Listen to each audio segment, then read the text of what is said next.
Time for a quick update on where we're up to with this little beast. As you can see, the doors are back on. I've now finished all four and the paint's come out really, really nice. Everything is pretty much in and complete as far as the inside of the doors are concerned. I can start putting the panels back onto the car so I can start working on, the main bodywork side of things, or the exterior bodywork, like the main outer panels. I've got the splash guards installed back on.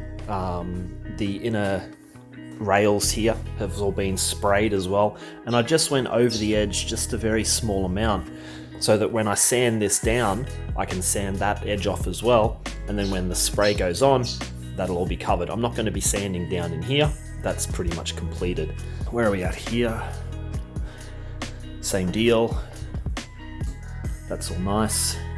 This is where that big dent was. That's ready for, a fine tuning and some adjustment with some filler and a body panel hammer. Got to rip all this old paint down, sand down all the kick sills here.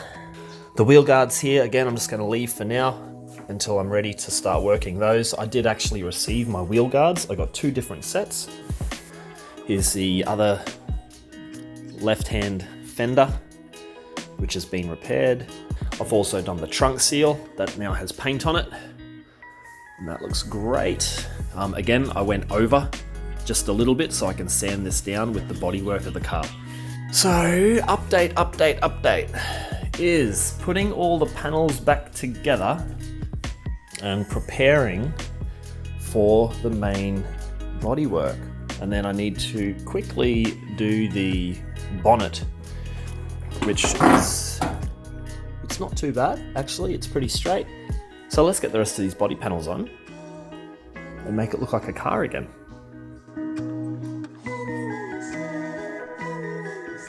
I always like using new screws when I can, and new bolts. These are just some M6 by 15 or 16 mil screws with some new washers. They're so cheap from any kind of bolt shop. You may as well get a box of a couple of hundred of these when you're doing these cars, because nice new bolts on the car looks so much better than the dirty old rusty things that you pull out. And these little M6 threads are perfect for the bodywork panels of cars like the old Toyotas.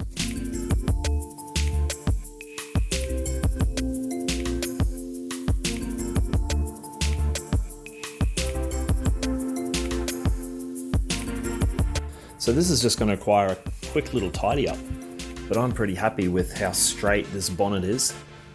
Compared to the old Sleeker I had, where the bonnet was ripply as, and it was actually really, really hard to work with, and I never ended up getting all the little dents out of it. This one's going to be much easier, and it's dead straight. So let's clean this up real quick, and we'll get it on the car.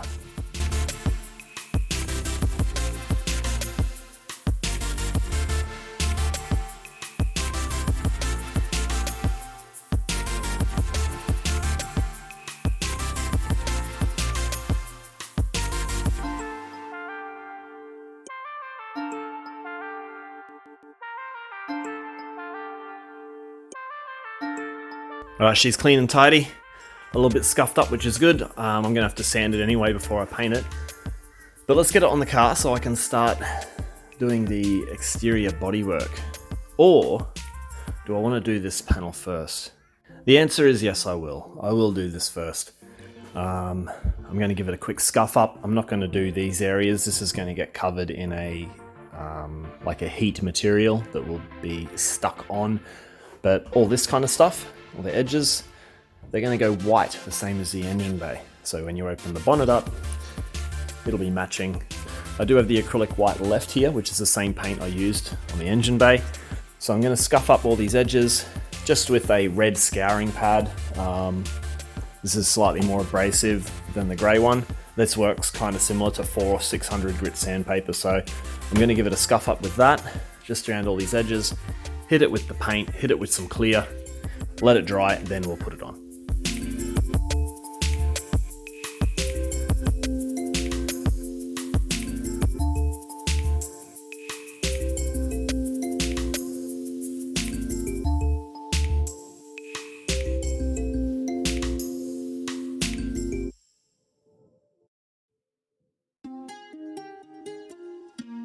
So always use a primer surfacer, at least something that properly primes before putting, you know, paint straight over some old paint. The reason I'm kind of doing this is because this will be 2K paint and I'm using 1K. So instead of putting a hardener into the paint, which this particular paint probably would have had, my paint's just acrylic, it's one stage. So I don't want that type of paint reacting with this. So I'm going to put a layer of primer surfacer over the top, not only to help bond the two paints together, but to stop that kind of wrinkling effect that you can get. So hence why I'm doing this.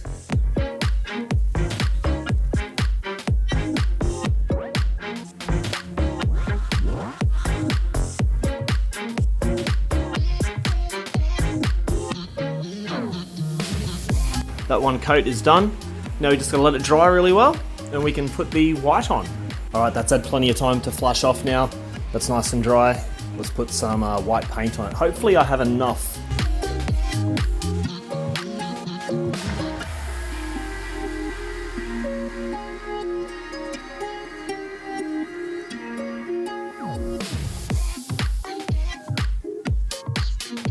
Well, we're out of paint.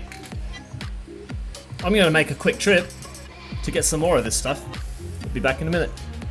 2 more cans of SCA's or Super Cheap Autos acrylic white paint. Works a treat for these kind of little jobs. At like $11 or $12 a can. It just makes life easy. It may not be the cheapest way to go if you're doing a whole car, but you know, it's still not what I'd call expensive. So let's continue finishing off the second coat of paint and then try and get it on the car. Next step, we'll be putting this on the car. Got the whites on and it's looking really pretty. A little annoying using those spray tin spray tips. That one got clogged up a little bit and gave me some grief, so I swapped it over with another one I had. But she's come out really good. So, let's try and get her onto the car.